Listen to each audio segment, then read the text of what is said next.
So first I'm going to cover a little bit about me. I'll explain who I am so you know who's giving you this lecture today. I'm going to cover some common marketing questions we get from a lot of offices, as well as the top 12 things that you would do when it comes to marketing. I'm also going to cover some common marketing mistakes a lot of offices make when they do advertising or any form of marketing. I'm going to cover the top marketing FAQ questions.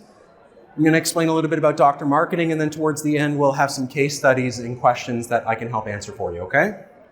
So, this is me. I've been running Dr. Marketing since 2014, but I've been in dental since 2008, working in both advertising and telecom. And since 2014, launching out on my own, I ended up receiving a number of awards, both from Google and Facebook, for the work that we do for our clients. And these are not just like normal awards. These are awards where they fly you out and then you get to go see their headquarters and learn firsthand of the new technology that they're introducing. And what's really cool is that we do all this with a dental focus. So we're beating out companies that are doing advertising for like lawyers and accountants and architects and contractors, and we're only doing it for dental, yet we're still winning. So there's my background. Quick question, does anybody have any questions on my background at all? Okay, good. So common marketing questions, there are 5 questions that come up more than anything. The first is, how much do I spend on marketing? Next is, what platform should I use to market? So is it Google? Is it Facebook? Is it print? How do I market? Next, who do I promote my ads to?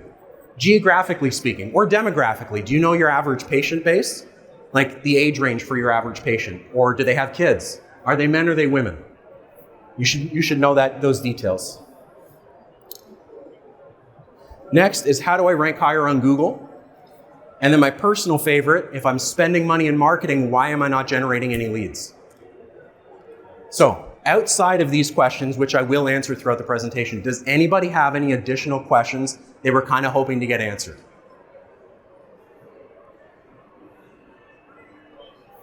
Got one question. Know something more particularly specific for a new startup without any patient base. She wants to know about new startup, like what you should be doing when it comes to marketing your practice for a new startup. I will answer that question throughout the presentation, okay?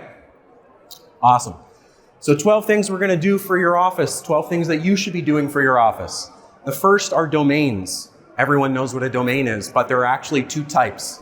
You have business name domains. It's like brandondentistry.com. It's how people who know you are able to find you. Then you have keyword-based domains. Keyword-based domains are tied to a service, location, and industry. And so typically you would register a keyword-based domain if your business name was not available. The other reason why you might register a keyword-based domain is because there's a specific service you want to target. Implants, family, emergency.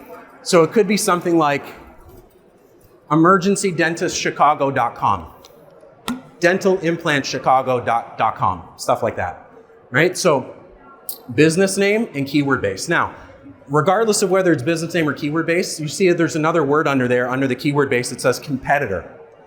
So you just have to be aware that whenever you register a domain, typically when they're keyword based domains, competitors in the same city, sometimes in the same state, they don't even have to be in the same country, could have a very similar name to you.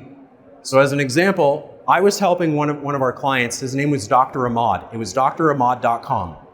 We looked up drahmad.net. It was pointed to a different website. drahmad.au pointed to a different website. Dr. Ahmad, like it was 10 or 15 different variations.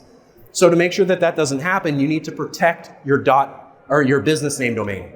So what I mean by that is there are 5 primary suffixes when it comes to business name domains. A suffix is the ending of a domain. That's your .com, .me, .net, .io, .dental, lots of different endings. The 5 that are most recognized in the US are .com, .net, .biz, .info, and .org. So what you want to do is you want to take those 5 away from any other person that could potentially register your name, specifically your business name domain. You just take them as a preventive measure. Yes, there's an expense to it. It's minimal. It just helps protect your identity. The other time you would want to protect your business name and register an additional domain is if your name is too long. Brandon Dentistry and Associates, emergencydentalchicago.com.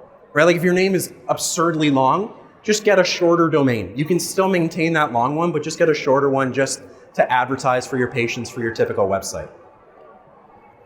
Now, for keyword-based domains, do not register domains just for the sake of registering them. They do zero for search engine optimization.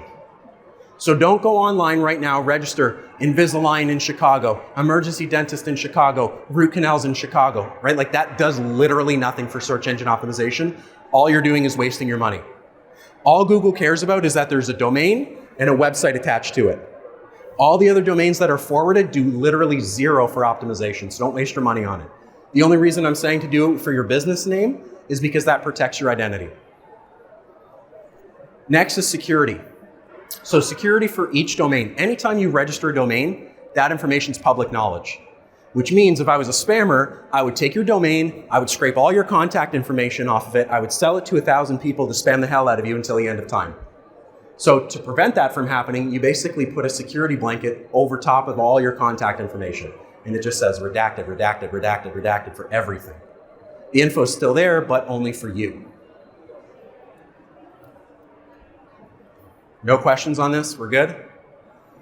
I know I said no questions, but I like an interactive presentation. What's your question, sir? Hey, so with regard to the security, is that like the S after HTTP? Yes, that's right. So the security, no, sorry. What I'm talking about for domains, domain security is like back end for security. So I mean, it's like, if I wanted to see who owns a domain, I can find out all their contact information. What this gentleman's talking about is the HTTPS. ://www. So that S stands for secure socket layer. That's something that you add to the website in the hosting. So that keeps your website secure. What I'm talking about keeps your domain secure. That's the name, okay? Now, typically domains can end up costing anywhere from about $20 to $30 or so per domain, depending on the suffix. The security can be anywhere from $10 to $20 per year, okay? So on average, you should be spending between about 40 to 60 bucks, depending on the suffix of the domain. Next are emails. Now, sure everyone here has a custom email address for their office, not just a Gmail account, right?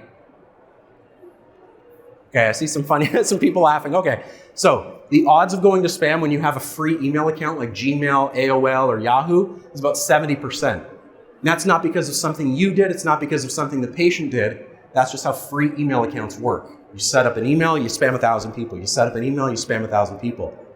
So when you have one of these free email accounts and you email someone, the incoming mail server picks it up and says, oh, your Gmail, your spam. It happens a lot. And so what you want to do is you want to set up a custom email. Custom email is like info@brandondentistry.com, right? It's a paid service. Spammers don't use this, so the odds of going to spam is only 12%. Now, aside from it going to spam less, it also looks more professional. This was actually a dentist's old email, this dentaltemp101@gmail.com, back when he was an associate. Then he took ownership of the office, bought the office. Then we set him up with info@Coulter's Mill Dental. So it just looks a lot more professional when you do it like this. Also, you can take the suffix of the email and have it populate your website, but you can't do that from a Gmail account. Now, typically with medical grade emails, you want to have some backup services for HIPAA compliance. Or some add-on services. So one of them is data backup. Data backup, it means that if you accidentally delete something, you can quickly restore it. So messages, contacts, things like that. Next is malware protection. So it fights against viruses. I'm sure all of you get emails saying, hey, you won $22 million, click here. If somebody accidentally clicks on that, it's got a virus. The virus stays in the email and doesn't migrate it to the inbox. The anti-phishing software does in the top corner, but it works for you. It means if you get an email from a known spammer, that email goes to your spam box and not your inbox. Next is email encryption. There are 3 kinds of encryption. One is for free email accounts. You have to have an app add-on to it, like a Gmail account or a Yahoo account. It manually encrypts every single message. Next is something called TLS protocol. This is through G Suite or Microsoft Office 365. This is standard HIPAA compliance. So something like this, it encrypts the entire mailbox. So sent, received messages, folders, contacts, everything. The third type of encryption, I'm sure all of you have experienced this at one point. Somebody sends you a message like a financial advisor. In order for you to read it, you have to log into their system, create an account in order to view the message and send a message back. That is over HIPAA compliance. You don't need that, okay? Standard TLS protocol is more than enough. Next, what you want to do is you want to upgrade your website. So you got your domain, got your email sorted, now your website. So website providers, what they do is they build this really cool system. Makes you want to get a new website from them. 6 months later, that company says, you know what, I want to make more money. So they go and build out server B, and server B has better websites and better technology.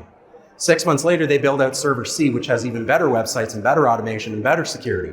And in order for you to upgrade, you have to typically pay the company to change you over to the new system. That's not how website design service is done today. How it's done is that you get a website that's built on a master. So these are called templates. So anytime somebody signs up with one of these masters, if the master's updated, that new technology is automatically given to every single person who has that template. It's a lot easier doing website design like this because it keeps your website updated as time goes on. So when new technology is introduced, it is automatically applied to your website. So you never have to pay another website redesign fee ever again. So typically, if you would stay with your current website designer and they don't have this sort of system, when your website gets clicked on, over time, you're going to notice that there are errors. Where's the website? Didn't properly load. Or map link is broken. This one's very common. Or security license isn't renewed. This happens a lot. And then, oops, nothing's here because one of the links is broken because when somebody removed a page, they didn't remove the link connection to it from every other page. So what you want to do is you want to make sure that your website is built on a newer form of technology called React. React, it's R-E-A-C-T. It's a newer form of technology that allows the website to auto-adjust based on the screen size of the user. So what I mean by that, every piece of this website is not glued to the website like older websites. It means that the text, the logo, the navigation tabs, even the image, all have different layers. So when the website shrinks, all the pieces will auto-adjust accordingly. So if you notice, Whitby Family Dentist is like this, but on the tablet, it's Whitby Family Dentist stacked. If the website, or if the tablet or the computer was bigger, it would say Whitby Family Dentist like that. Okay, so every piece of it would adjust based on the screen size of the user, and that's what React does. It adjusts the website based on that screen size. Now, website's up, you want to optimize it. Now, there are two types of optimization. You've got static and you've got dynamic.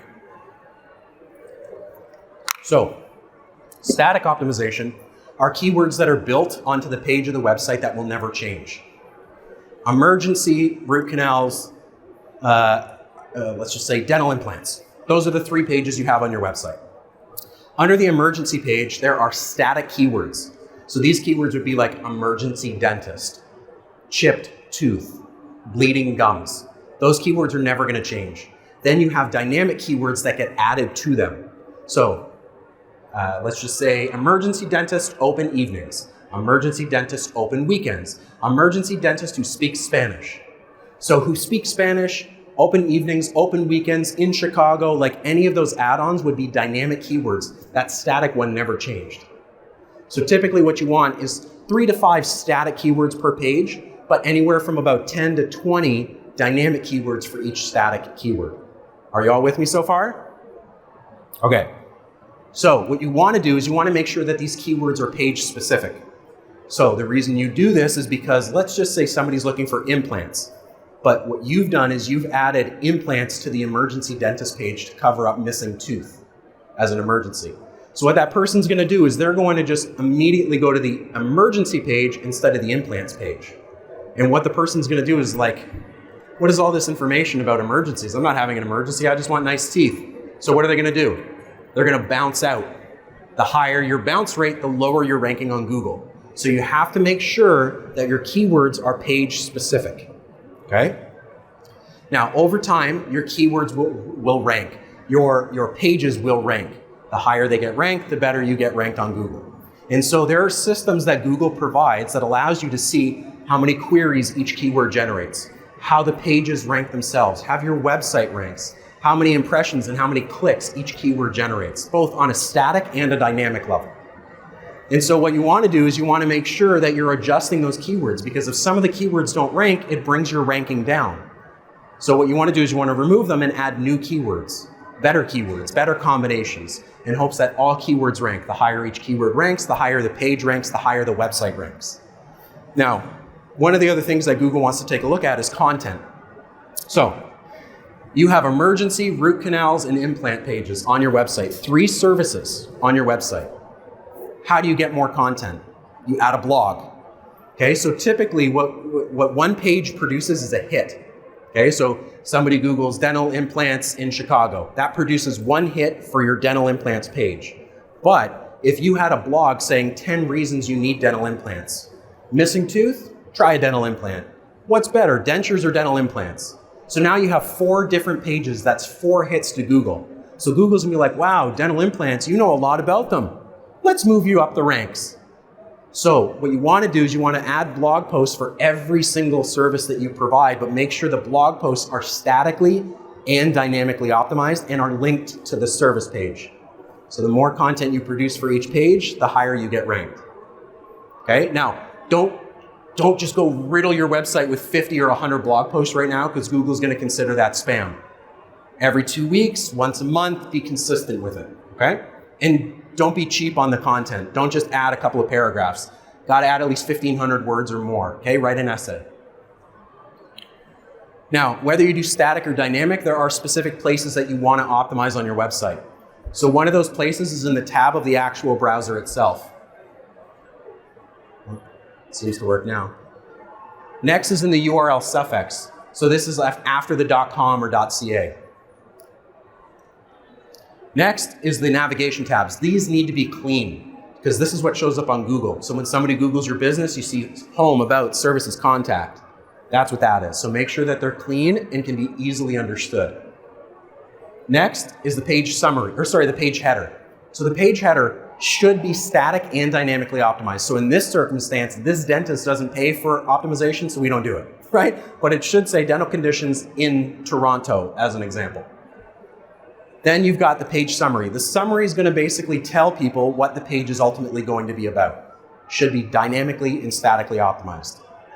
Then you've got the content on the page, and this is where it starts to get a little bit tricky. Everyone wants 1 page for every service. So in this particular circumstance, let's have 1 page for abscesses, periodontitis, root canals, and halitosis and sleeping disorders and everything. You got 1 page for each. The problem with this is that each page doesn't generate enough traffic.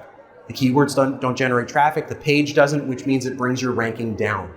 So what you want to do is you want to merge relevant content together. When you merge the content together, you have to readjust the content to appeal to the masses. Meaning, if let's just say snoring and sleep apnea don't produce any traffic, why the hell are they at the top? Right? Extraction should be at the top, or halitosis should be at the top. Something that people actually look for should be at the top. Don't use best guess. Analytics provide those details. They will tell, the analytics reports from Google tell you how much traffic each keyword in each page generates. So if you do merge content together, just look at those reports and then auto adjust the content based on that.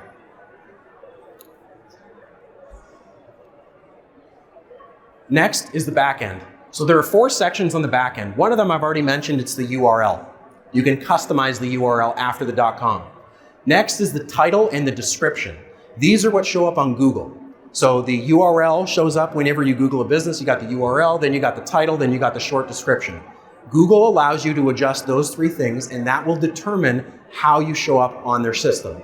With about 200 other things, but this is your opportunity to give Google content for have it to show up on their system. Now the 4th item that I didn't mention are keywords.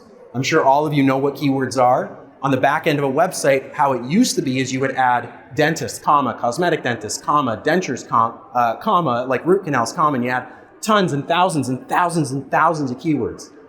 Search engine optimization does not like that. So Google said, screw it, we're not accepting that. So keywords on the back end of a website do absolutely 0 for search engine optimization.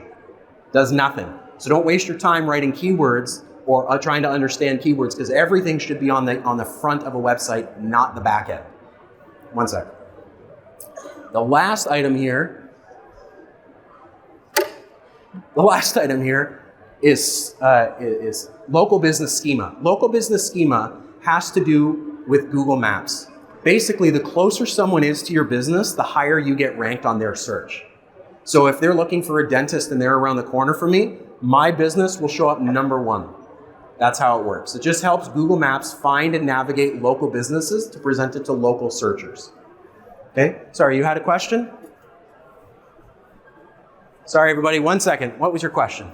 Sorry, I don't know if it's the right time to ask this question. I'm not real computer savvy, so Yeah. my head's spinning back here, but it's a lot of great information. But how do reviews work? So Okay, I'll cover that. She asked how reviews work. That'll be covered in 3 slides. I got you. Okay, so to understand Google, there are 3 sections to Google. You have the sponsored, which are the ads. You have the maps, which has to do with local business schema. It's what I just went over. And then you have the organic, which are the keywords. Okay? And so how these sections want to work, how you want it to have work, is that there are tons and tons of keywords that you can possibly put on your website for dentures and cosmetic and teeth whitening and veneers and just about everything else. So what you want to do is you want to take a keyword, you want to plop it into Google, and what you want to have happen is that page show up. So you can see in this circumstance, you have the person's main page, and then they have one subpage. They don't have implants, they don't have contact us, they don't have root canals. They have orthodontics, that's what I typed in, and they have one subpage. So all the patient has to do is click on that subpage because it's what they typed in, and they find what they're looking for in one click. Keeps things really easy for them. Okay? Chatbots. Everyone knows what a chatbot is. There are 2 types of chat systems. You have live chat that requires someone to physically respond, and you have a chat bot that is an automated response system. Now, this is called a conversion tool. There are other conversion tools like a click to call now on a mobile device, a web form, or a book online. These are just different types of conversion tools. So a chatbot is just another way that somebody prefers to communicate with you. Actually, just before I get into this, everyone communicates differently. Some people choose to call because they want to talk to someone. Some people want to send an email to you because they don't have time to talk to someone. Some people want to talk to someone but not on the phone, or they can't. What if they're mute? What if they're deaf? They can't talk to you. So a chatbot helps them navigate your website without talking to someone and can send you their contact information, ask questions and things like that. That's what a bot is used for. So how the bot works is you create a bunch of scenarios. These scenarios can be specific to certain procedures, or they can be generic. And the generic could be like cosmetic or endodontics, periodontics, stuff like that. Then what you want to do is you want to build stories for each scenario. So what's the bot going to say when the person engages with this particular section of it? Then what you want to do is you want to tie the stories together. And so if you take a look at this is a very, very small version of it. Right? The full version probably would cover this entire banner times 3. Like it's a very complex back end that basically says, let's say the first column, it says, you know what? Here's the info on cosmetic dentistry. And at the end it says, okay, do you want to book an appointment? Do you want to learn about veneers? Do you want to learn about teeth whitening or bonding? The person says, you know what, tell me about veneers. The bot says, okay, here's the info on veneers. Now, do you want to book an appointment? Learn about teeth whitening, bonding, or something else? The person says, you know what? Let's book an appointment. The bot says, okay, can I get your name, your email, your address, your phone number, best time to call, and primary concern? So then what happens is that you get an email that looks like this. It says, hey guys, Brandon's looking for veneers, here's his contact information, here's his chat history, please give him a call. So all your receptionist has to do is pick up the phone and say, hey Brandon, saw your email, we'd love to get you in, when are you available? And this is how a bot typically functions. So you basically ask the question and then you give the answers and they select the answer that's best for them. Every pathway that it goes down, it asks for their contact information to convert. Website popularity. So we got the email, we got the domain, we got the website, we optimized, we got the chatbot set up. Now we have to start drawing traffic to the website. The best way to do that is through directories. So there are tons of directories out there. You got local directories like Chamber of Commerce, business parks, churches, local governments. You have national directories like Yellow Pages or Better Business Bureau or Manta, right? Or Ariel or Hot Frog. Then you have industry-specific directories. Industry-specific directories are like RateMDs, Health Grades, Dental Find, Lumino Health, things like that. And so what you want to do is you want to find the directory, create a profile, and update all your contact information across every single one of them. But it has to be accurate according to Google. And you can't make mistakes, not with the unit number, phone, fax, email, nothing. It has to be completely accurate. If it's not, you get a big X every time you have a wrong piece of information. The more X's you have, the lower you get ranked. So in order to fix this, what we want to do is work with something called an aggregator. An aggregator basically disseminates information to the internet on your behalf. See, if you don't log into these directories and engage with them every 6 months or so, they're going to move you down their ranks or just remove you from their directory completely because they think you're not in business. So the aggregator fixes that. They push the information out and they ping the directory every so often to just let them know you're still in business. So there are local aggregators, national ones, and industry-specific ones. There's tons of different ones. So they push all this information out for you. Now the thing is that there are consumer and commercial aggregators. You can work with consumer aggregators, right? Yellow Pages, as an example, is a consumer aggregator. Typically, they're more expensive. As an example, Yellow Pages would charge you $70 just to have a listing on a complete listing on their website. You know what they charge us? Nothing. Because we work with a commercial aggregator who pays on their behalf. So we probably pay them pennies on the dollar, pennies. So that's the benefit of working with a commercial aggregator, okay? Now, the other big thing about these directories is that they also, the very last item on there is a website backlink. A backlink is a link that leads to your website, not from Google, but from an alternative source. That's why it's called a backlink. So the more links you have out there that lead to your website, the higher you get ranked. But also understand that certain directories have better pull on Google than others. As an example, if you can get on a government website, that's like a 5 out of 5. Yellow Pages is like a 4 out of 5. If you're on like a local business park, that's like a 1 out of 5, or like a blog or something like that. Google's like, thanks for the link. I don't really care, but I'll make notice of it. Okay? So you want to add yourself to lots and lots of directories. Now, reviews. Fun stuff. There are 4 ways to generate reviews. Okay? The first and best way is through a survey. This is a survey that you put on your website. You send it to your patients post-appointment. The patient clicks the survey, goes back to your website, they complete the survey. If the survey comes back positive or negative, doesn't matter, you're sent the survey so you can do your own internal evaluation. But if the survey comes back positive, you can redirect that patient to any review site you want, like Google, Facebook, Yellow Pages, RateMDs, wherever. If the survey comes back negative, it just says, thanks for the survey, have a great day. This way it keeps any negative comments offline and you still get feedback about your business. Next way is a sign in the waiting room. Simple sign on your reception desk with a QR code saying, hey, please leave us a Google review. Probably generate you at least 2 reviews every single month. The last 2 ways are not recommended. I know people do them, but they are not recommended. The first is to ask for it during the appointment. Imagine this. I'm working on somebody's crowns. I say, hey, can you leave me a Google review? You know what I mean? The person's gonna be like, well, I guess. And they just like awkwardly leave it in front of you. The other awkward way is like, hey, I know this procedure is gonna cost you $2,000, but can I have a 5-star review? It's like, if you are gonna do this one, pick your timing with that particular patient, okay? Preferably after they've paid you. Next, in an email post-appointment. So this way is very similar to the survey, except this way you were not sending a survey. This way you were sending a direct review link, okay? And that says, hey Brandon, thanks so much for coming in today. Here's our Google page, can you leave me a review? Say, you know what, Susan? That was a terrible experience. 1 star, and I'm gonna leave it under a fake name so you don't know it's me. Okay, that happens a lot. So it means if you are gonna send an email, just send them a survey instead. Now, show of hands, how many of you have left a review for yourself online? Really? Not surprised. There are 4 people that can leave reviews. Your patients, what it's like being treated by you.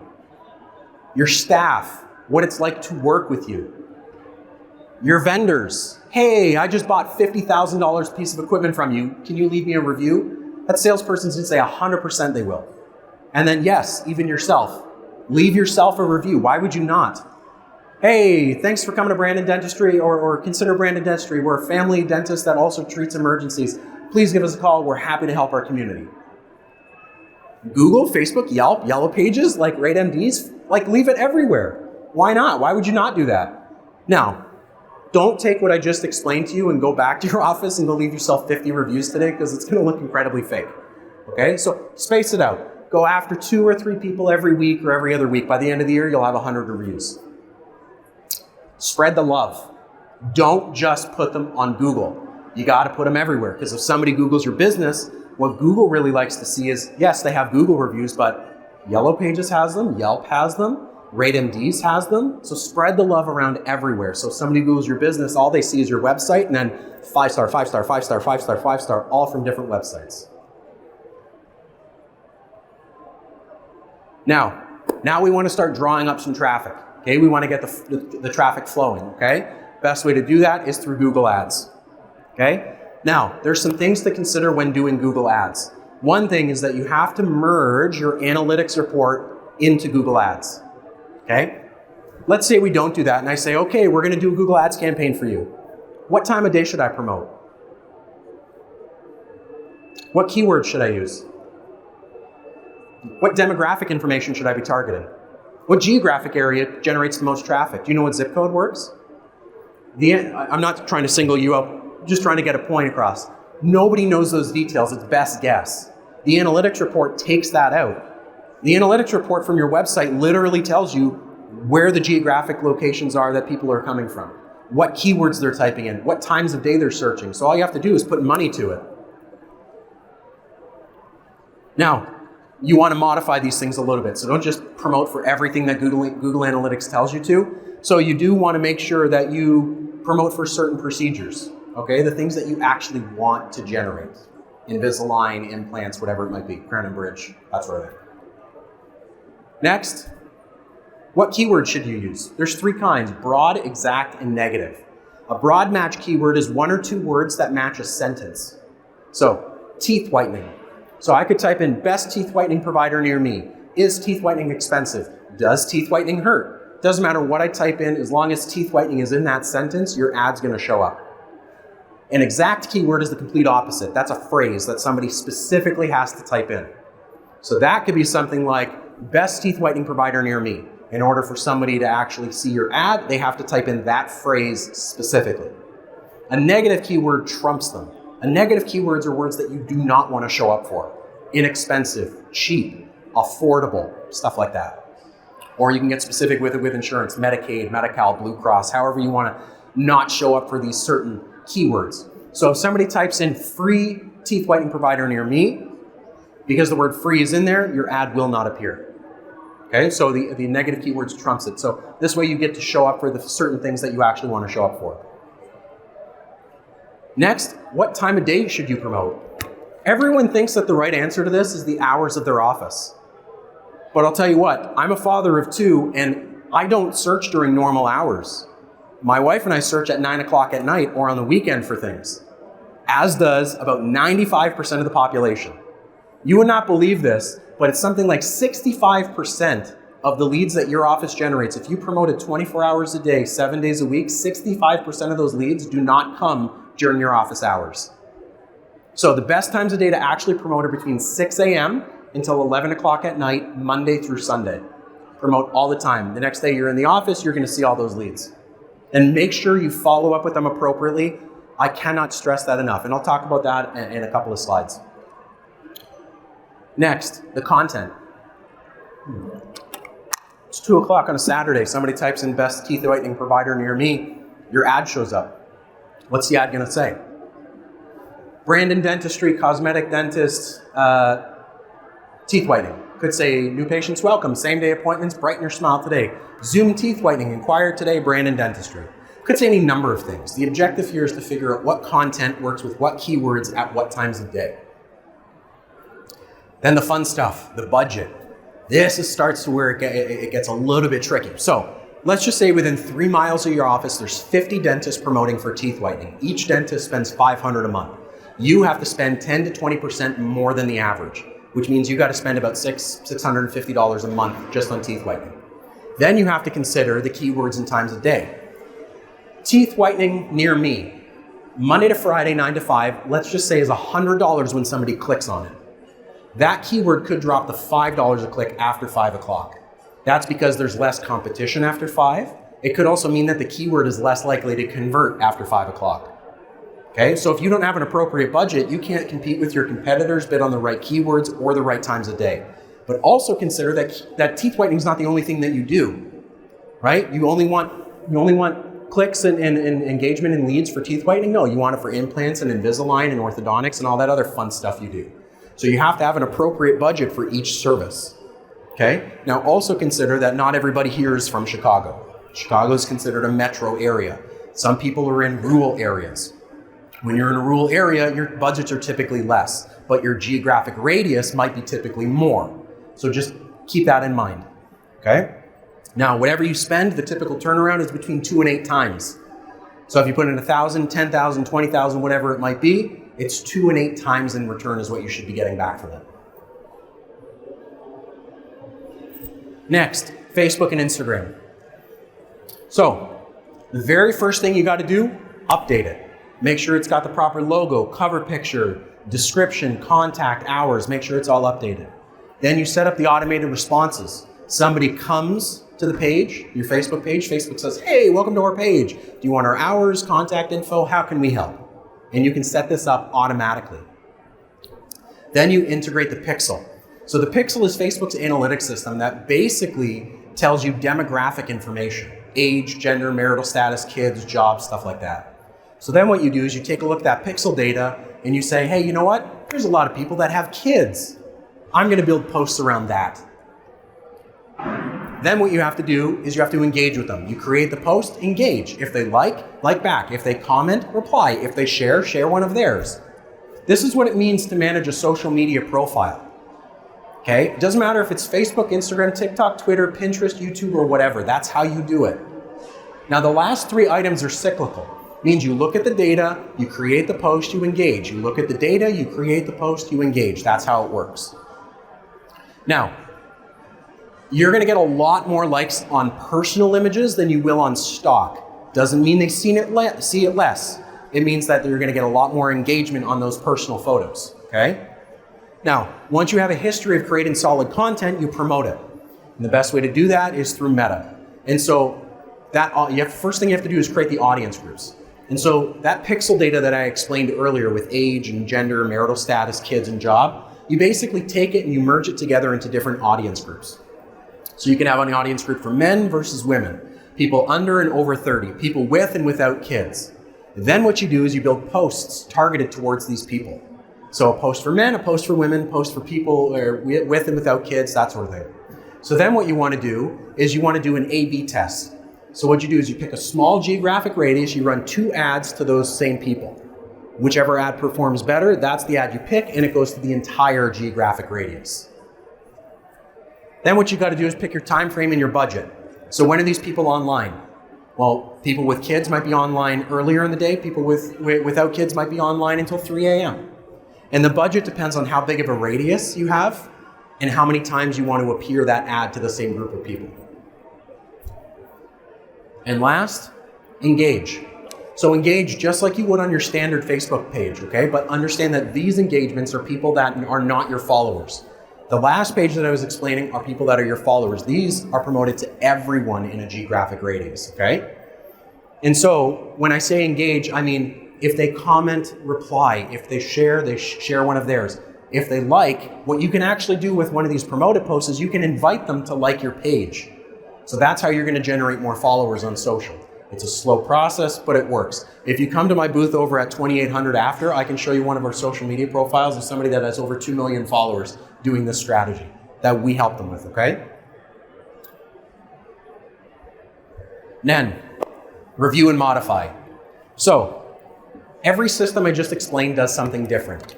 So the website data is going to tell you keywords that people typed in, or not keywords, sorry, pages that people are coming from. It'll also tell you the bounce rate and how people engage with your website. Google Analytics is going to tell you the keywords people typed in, as well as the time of day that they're searching.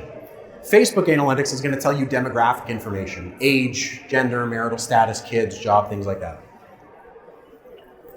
So you take one system to improve the other. Google says, hey, you get a lot of people searching for implants. I say, okay, perfect. Facebook, implants, 8 o'clock at night, that's what people are searching. So you get a Facebook post about implants at 8 o'clock at night. Then what you do is you say, okay, I look at the analytics. Wow, you get a lot of men engaging with this. So I go to your website and I change the imagery to coincide with men. That's how it works. You keep the things updated and you keep them fluid. You look at the systems to improve them. Now, there are complementary marketing efforts. These are things that work best in tandem with other things. So, first item, email marketing. If you're going to send a newsletter to your patients, hey, prom's coming up, make sure you brighten your smile for your prom date, okay? Don't just use the email. Take it and put it on social media and then create a page about it on your website. Use it in multiple different places. Next, internal brand developments, creating uniforms. I got this little mascot here, this little guy, you can't see it, but he's like a little guy. He's been on the screen a bunch. But it's like creating stuff like that or giving out plush toys to kids. Best idea I gave somebody back in November. Put a Christmas tree in your lobby or a menorah or whatever you might believe in. Put a Christmas tree in your lobby. Told them to go to the dollar store and get 50 to 100 presents, wrap them, and put them under the tree. Every kid who walked in got a Christmas present. He said, don't open it until Christmas. This dentist was averaging about 40 patients a month prior to doing this. January, he got 212 patients. 212 patients. You know why? Because he told me, he said, every person who came back, I built loyalty. I got their entire family as patients, and then every person who came to that patient's house, the kids were saying, hey, my dentist gave this to me. My dentist gave this to me. They got neighbors, friends, family, 212 patients. So very good ideas, okay? That's just one. Another good example would be like sports teams. Everyone says, oh, I want to sponsor a sports team, but I don't want to waste the money. Then don't. Offer a free mouth guard to every new kid. Let's just say it's a hockey team. All the kids get free mouth guards as long as you come in with your parent as a new patient. It's a $400 value, $300 value, depending on what you charge for the mouth guard, but now you just got 2 new patients. But then you also got every single other person that's going to come out of that. You do that with a few other sports teams. So it's doing stuff like that. Content marketing. This is the blog. Okay, create content. It works best in tandem if you're actually optimizing it with search engine optimization, adding the dynamic keywords. Next is print. Everyone does print at some point or another. Yellow Pages doesn't exist anymore, but I'm talking postcards. It works, but if you geographically target a Google Ads campaign and then target a Facebook Ads campaign to the same geography and then hammer it with a print campaign, that print campaign is 3 to 4 times more effective.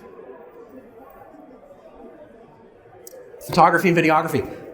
This guy's taking a picture of me. I'm assuming he works for the association. I have my own videographer at the back. So if anybody, he's a local videographer, so if you need him, go talk to him, give him your business card, hire him. I'm going to take him and I'm going to take the video that he produces and plaster it on social. I'm sure some of you might get an email saying, here's a recap of the video. I'm going to put it on our website. If you're going to do stuff like this, make sure you use it. Don't just update your cover photo, but take pictures of your operatories, get some B-roll footage, make it look nice. Okay? And then use it to your advantage. People prefer personal versus stock. And then public relations. So public relations is like Reader's Choice Award. If you're going to win it, publicize it. Put it on your website. Do an e-blast to your patients about it. Put it on social media, right? So if you're going to do these things, make sure that you're taking full advantage of the other marketing services you actually do. Bonus tip, hire a professional. You can do everything I just explained. You can do everything I just explained, but it takes time, okay? So a professional marketing company should be updating content, images, fonts, colors, and keywords. They should be fixing errors on directories and adding into new ones, updating security and renewing domains. They should be finding media and writing blog posts, and they should be managing your social media, your print, your ads, and more. That's what a marketing company should do. Now, you want to work with somebody that has dental expertise, which means anything that they do should be HIPAA compliant. They should also make sure that they know the content behind the procedures. It's one thing to say, hey, I'm a great dentist because I'm a great dentist. Come to me because I'm a great dentist. It's something else entirely to say what an inlay or an onlay is and how to explain it in a way that's not going to get you in trouble with the association or college guidelines. Now, there are a lot of marketing mistakes. I've bullet point formed them for us and categorized them so it's a little bit easier for us to go through. So first, phrasing. Do not use the word best, love, guarantee, or state of the art in anything that you do. Testimonials. Do not place written testimonial on your website. It is treated as a statement of fact that you publicly endorse, but you don't know if that person actually wrote it. Video testimonial is different because the identifiable features are right there. Okay, now, in terms of responding to reviews online, respond to reviews positive or negative. If they're negative, be unbiased. Do not throw them under the bus. That's how you break HIPAA compliance, and that's how you get sued. So keep it unbiased. Proper response would be, thank you so much for the review, positive or negative. We make sure that everyone has a pleasant experience in our office. Please give us a call. Let us know how we can help. Here's our phone number. I didn't acknowledge that they were a patient, and I didn't apologize. Next, incentives. Do not give away incentives to generate reviews, and do not give away incentives to generate patients. You're not allowed to do that. And if you have an incentive, free teeth whitening for new patient exam, free electric toothbrush, scrap it right now. That patient's there for the incentive. When you try to recall them in 6 months, they're gone. Next, associations. Do not list any study groups you're part of, continuing education courses you take, or positions at an association that you hold. Contact info. Incorrect. I laugh at this one. Somebody in Utah, a pediatric dentist that I help, had an incorrect title or designation, He called himself the Supreme Dental Ruler. You cannot do that, okay? He had a superhero cape. It was amazing, whole superhero themed office. You can't do that. Dentist, DDS, DMD, whatever your designation is, okay? Next, multiple websites for the same office. Do not do that. Don't have multiple websites. That's how you get blacklisted from Google. And then directory mistakes. I fix them all day long. My competitor claimed my listing and put it as his own phone number. Can you fix my phone and fax? Can you add my unit number to my Yellow Pages listing? Fix the mistakes because it's costing you patients. Marketing. Promoting for services you don't offer. Obviously a big no-no. Plagiarism, even if it's from the CDC on COVID, don't do it, right? Having improper explanations and then an improper marketing budget. If the marketing budget's too low, you're not going to get the results. If it's too high, then you're overspending on basic services. FAQs. What should your marketing budget be? Anybody want to take a guess? We actually were ahead of schedule. Does anybody want to take a guess of what percentage they should be spending on advertising every month?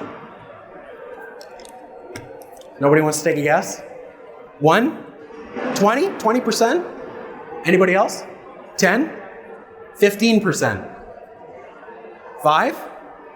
Okay, all right, pretty good guesses. The answer is between 0 and 100. So, we interviewed 100 marketing agencies over the last 2 years and put together their averages, and these are their averages. Website design usually costs between $1,000 and $5,000. The reason for that is because it might be a template versus a custom-built website. Emails, this is the HIPAA compliant email, can be anywhere between $10 to $100 a month, depending on the security and the amount of space. Next is a chatbot. Chatbot is an automated response system, okay? So the fee for this is usually between $50 to $300 a month. This depends on if it's a manual system, like an automatic system, or somebody who has to physically reply to every single message. Next is directory listing management. That fixes the problems and gets you found on new directories. Usually floats between $50 to $300 a month. Next is Review Booster. That's the custom survey that I explained that it sends to patients and redirects based on positive or negative feedback. That's usually between $50 to $300 a month. That depends on if it's a manual system that you have to send to every patient or if it's automatic where it just kind of sends them out post-appointment. Next is search engine optimization. This is the dynamic version I'm talking about where it adds the dynamic keywords to the static. Usually floats between $250 to $500 a month. Social media is the same, $250 to $500. This depends on the platform and the number of posts that you want every single week. And then ads. I'm sure some of you are spending money on Google Ads. Some of you might be spending money and putting that money to your marketing company. It means you're giving your Google Ads budget to your marketing company and they're paying Google on your behalf. Stop that right now. Google does not like that and Facebook does not like that.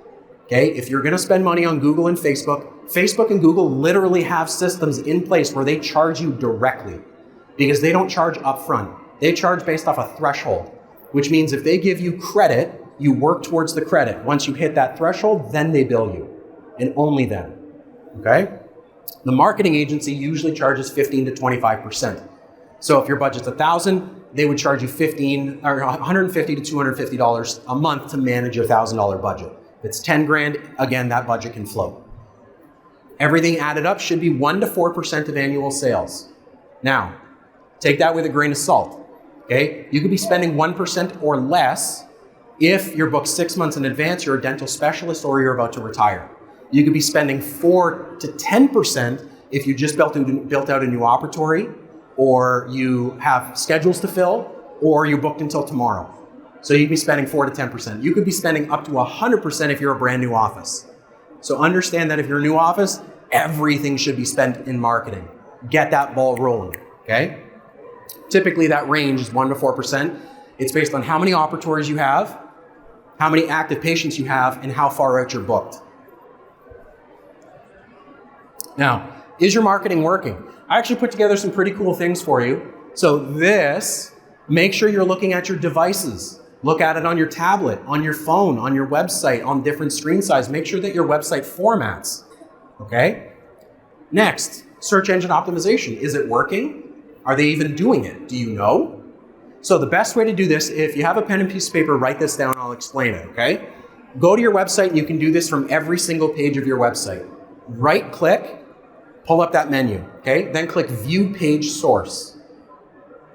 Then it's going to take you to the code of the website.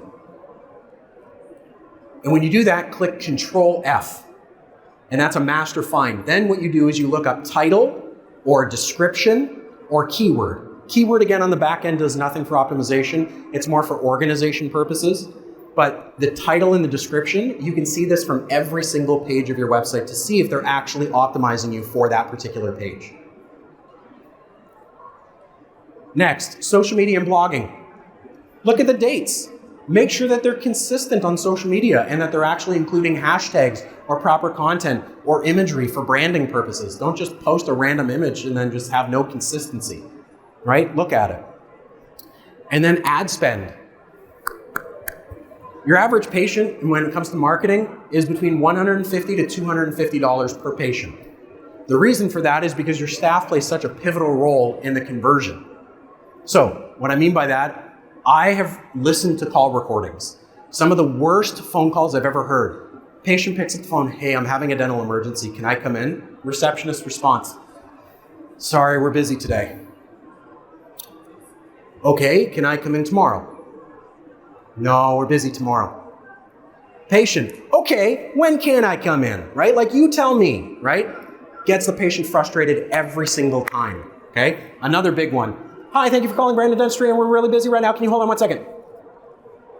All right, I guess. I'm not even holding anymore, but like you're not even on the phone. I can't even tell you if that's okay, right? Happens so many times. I'm sure all of you have experienced this at some point or another, okay? And another big thing is the follow-up. I mentioned this earlier. It costs you between $45 to $125 to generate one lead. You know what your receptionist does? They pick up the phone. Oh, the lead came in over the weekend. Oh, they didn't answer. No voicemail. Hang up. They're going to call them back? Never.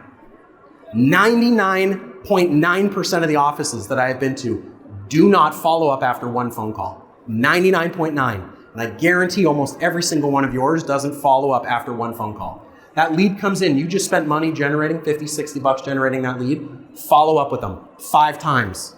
Call, leave a voicemail the second that lead comes in. Call them 2 hours later, leave another voicemail. They don't pick up, call them the next day, send them an email, call them later that day. Call them 3 days later, 5 times.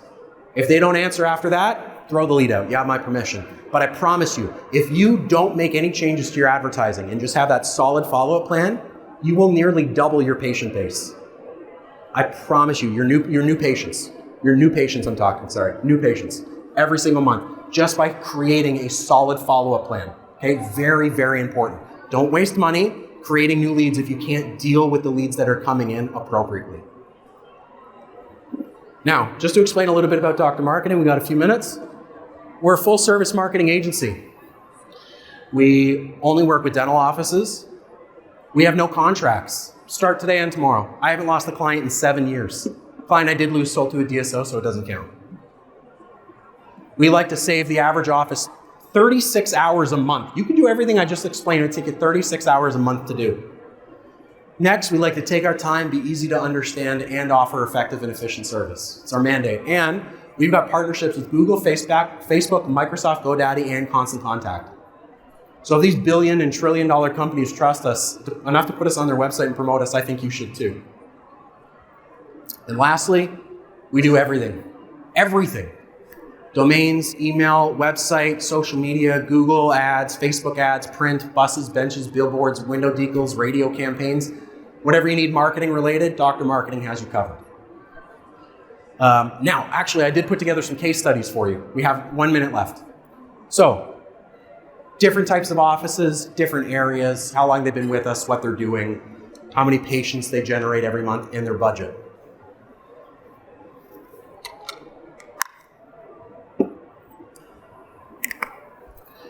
Now, that guy in the end who's a general dentist spends $6,800 a month. He did not start spending $6,800 a month from day one. You have to earn that. That's what analytics systems do. I can't just say, hey, let's do Google ads. I don't know what to, I'm not determining that. You don't determine that. The analytics report determines that, right? The analytics report is going to tell us, should it be Google that you're advertising on or Facebook? Should it be print or implants? What should we be targeting? How should we be targeting? That's what the analytics system does. So when you do start advertising, go basic. Start at the basic, understand the analytics before adding anything else in. Otherwise, you're just going to waste your money. So typically things like SEO, Google Ads, Facebook, Instagram, print, and email marketing all take a back seat. This way, you're not taking your money and saying, hey, here's my budget, throwing it at the wall. See, hey, that worked. But then look at all this wasted money down here. Okay, and that's what the analytics reports are meant to help you with. Okay? I'm done. Does anybody have any questions? I know that was a lot of information. I talked kind of fast, but I'll be standing up here in case anybody has any questions, but I think that'll be good for today, okay? Awesome. Thanks, everybody.